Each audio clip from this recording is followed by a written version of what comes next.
λες και ήταν ποινικός ήρωας της σωρίας των εγκλημάτων. Ο Φρέντι Μπελέρης οδηγήθηκε με χειροπέδες μέσα στο νεκροταφείο για να ασπαστεί τη γιαγιά του. Βέβαια και με μεγάλη δυσκολία να κάνει το σταυρό του από ό,τι είδαμε στα βίντεο της Χιμάρα TV. Να θυμίσουμε σε όσους δεν γνωρίζουν, είναι ο εκλεγμένος δήμαρχος Χιμάρας, ο οποίος οδηγήθηκε στο νεκροταφείο για την κηδεία της γιαγιάς του υπό ασφικτικό κλειό αστυνομικών αμέτρητων. Στο αριστερό του χέρι είναι δεμένος με έναν άλλο αστυνομικό. Στο βίντεο που το είδα ολόκληρο αντιδρούν οι παρευρισκόμενοι, οι συγγενείς και άλλοι και φωνάζουν προς τους αστυνομικούς.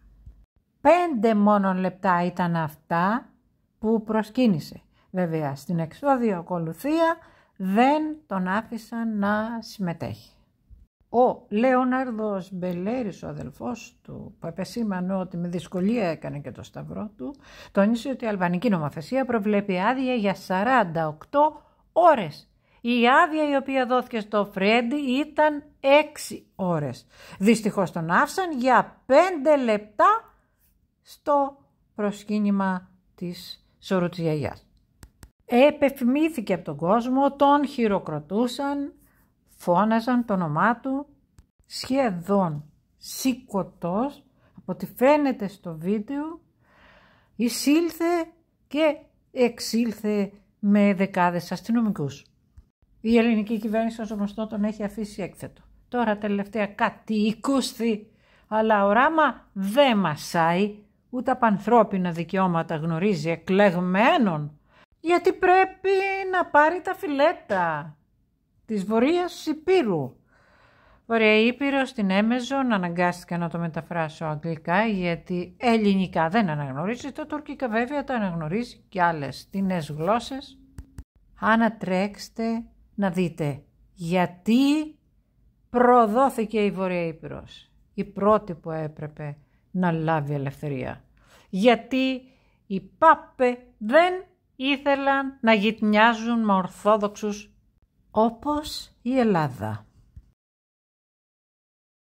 Αντέδρασαν και φώναξαν συνθήματα υπέρ του Φρέντι Μπελέρη. Οι αστυνομικοί τον πήραν σηκωτό για να τον απομακρύνουν πατώντας πάνω σε μνήματα. Αυτό που έγινε είναι άνευ προηγουμένου.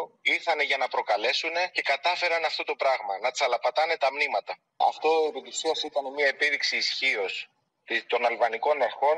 Κάποιοι έψαλαν τον εθνικό ύμνο.